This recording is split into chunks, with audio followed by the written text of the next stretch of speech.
Wi-Fi disabled problem, easy steps to fix. Hey everyone, welcome back to the channel. In this video I'm going to guide you on how you can fix the Wi-Fi disabled problem, so make sure to watch the video till the end.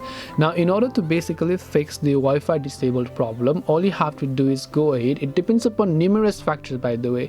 Now sometimes the issue is not with the Wi-Fi but with your device. So if you have another device such as your laptop or your TV, and if the Wi-Fi is not working there as well, the problem is with your Wi-Fi and you have to contact your internet service provider to help you solve it, or maybe you have ran out of balance and then they just cut the line or whatever. But if it is not working on only one of your devices, then the problem is, we can conclude, that is with the device. So what we can do is we can take a couple of steps, by the way, depending upon which phone you're using. Just try to give it a simple software reset. So you can tap on the reset option here. Just try to reset the settings only. Do not reset your whole device because that is going to factory erase it.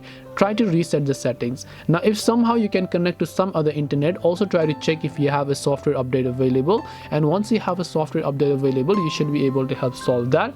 Try to restart your device, turn off the Wi-Fi, and then just turn on flight mode and then turn off your back again, and then you should be able to solve it. So I hope this video helped you guys. If you have got any questions, then feel free to also leave them down below. Thank you for watching till the very end of this tutorial, and see you soon in the next video.